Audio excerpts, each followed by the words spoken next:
mom abandoned her but was sorry when the dad stepped in. "Listen, Layla," said Dad in his deep voice, after she came out of jail for the 6th time. He and her mom had split up. Layla was their teenage daughter, and she had been getting into trouble with the cops. "I'm telling you truthfully," he said. "You keep getting locked up every weekend. Don't you understand? I'll lose you for good now if you keep going this way." Her dad just wanted his little girl back. But she was like a person addicted to eating too much or to being heartbroken. Layla just could not stop feeding her pain. The reason was simple. It was because she had grown up with an addicted mother. Her dad was always working, so she was distant with him. Layla felt trapped between helicopter parents. Then her sister, who was 6 years older, left home for college, leaving her totally by herself. Now she was breaking her father's heart, just like her mom had. She might not live past 20 years old. Things didn't start this way. She was shockingly similar to Cinderella, the fairy tale story character. She was beautiful but alone, kind but mistreated. Layla was forced to be the parent at home. Her mom had spiraled into a life of alcohol, which Layla hid from her dad, not wanting to live with him. However, Layla was still the perfect daughter, looking after the house pets, doing all of her homework, and going to bed on time. Nobody knew she was secretly in charge of things like taking out the trash and making sure there was food, even though she was only 9 years old. The only thing truly missing were wicked stepsisters. Then something dark and twisted suddenly happened when she became a teenager. On the day it happened, one night, Mom still wasn't home and it was already 3 a.m. Layla thought something bad had happened. She just wanted to know her mom was alive. Days went by, and whenever Mom said she would come home, she never did. Even when she was home, Mom was drunk and not present.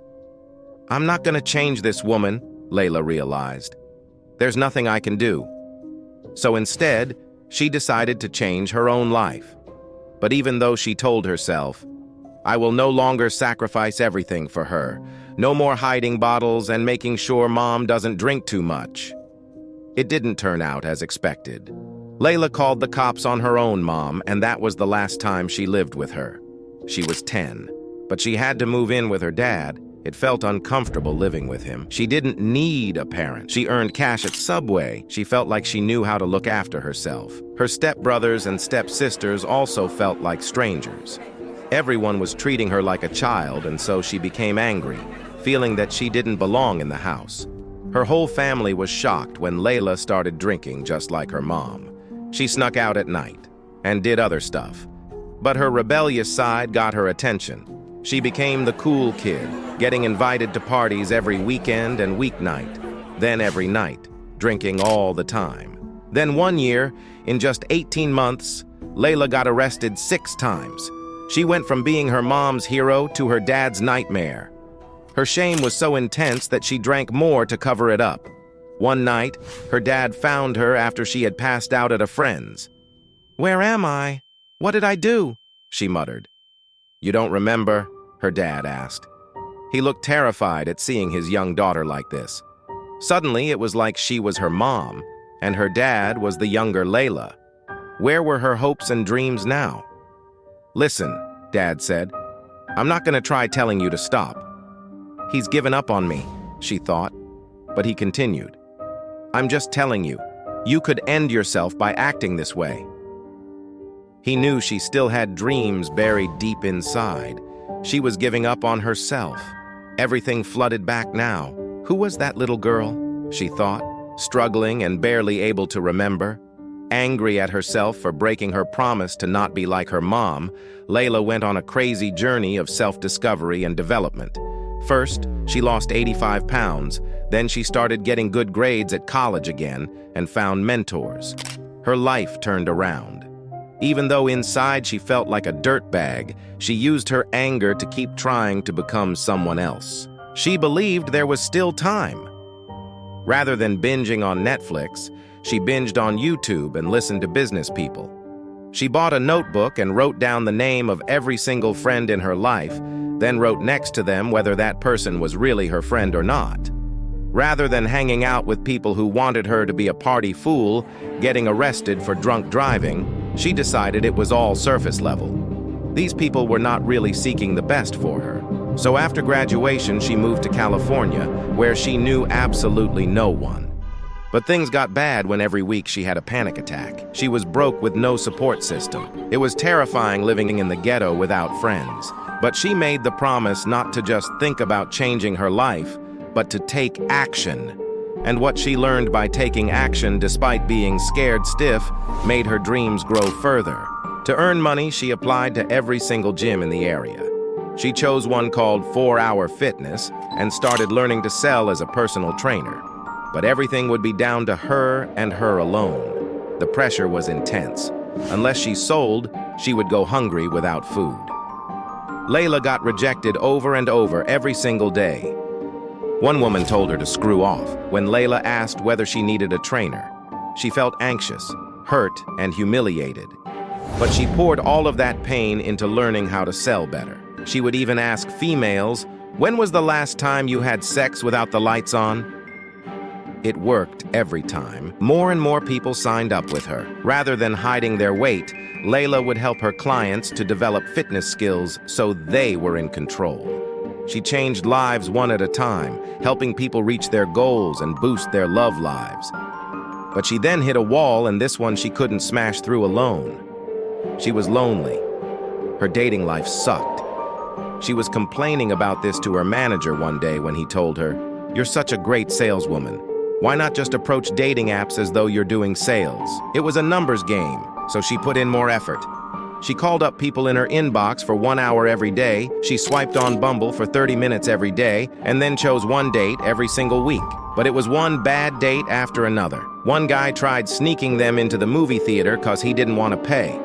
Another took her to dinner but said he wished she would stop talking. Before giving up totally, she spoke with other women who were also dating, and they said it took them 60 dates swiping for 30 minutes every day before they found the right guy. Don't give up, they said. Rather than feeling bad, she simply found new people and tried again as though it was a business. She was oh so close to giving up. Then one day she met Alex on Bumble. She simply wrote, "Hey, how's it going?" It was quite a geeky message. His reply was, "I hate this app." She thought this was cool because he didn't take it too seriously. "This is basically like a first date," he said once they got on the phone. "So once we meet, we don't need to talk about all this stuff again. It'll basically be our second page." Layla thought, "This guy is really efficient." But instead of hanging up, she decided she liked it because it was the sort of way she thought. She was still unsure because this guy did not seem flirty at all. Despite this, she went on the date anyway. On the day, she arrived first at the yogurt shop and was sitting there waiting. He came up from behind but wasn't smiling. She wondered to herself, why is this guy not even smiling at me? The reason was because she had angel wing tattoos on her back and was wearing a backless tank top which revealed them. She had gotten that tattoo when she was drunk at 18. He didn't really like tattoos. And he didn't even look at Layla for the first 15 minutes. They went in the line together to buy froyo, and he's still not really looking, not making eye contact. She doesn't know what's going on, but they finally start sitting down. Then she asks him about business because he owns some gyms. That's when everything changed. Alex lit up and they talked for 4.5 hours. It was insane. By the end of it, she remembered thinking, I just want to keep talking to him. Like, I don't even care if we're dating or not. She felt like they both wanted the same things in life, and it was a breath of fresh air to meet anyone like that. From then on, they hung out every day and went to dinner every night, talking until 2 a.m. and having lunch breaks together. Then she started working for him. It was one of the best decisions of her life. Not only were they in a relationship, it became a business partnership, and they were worth $100 million by the time Layla was aged 28. In the 7 years that they have worked together, there has only been 6 weeks when they weren't side by side. Alex and Layla Hormozi are on their way to becoming billionaires within the next 10 years. Today, she and her father are closer than ever, and he is incredibly proud of his daughter. If you thought this story was inspirational, instructional, or sweet, like and subscribe.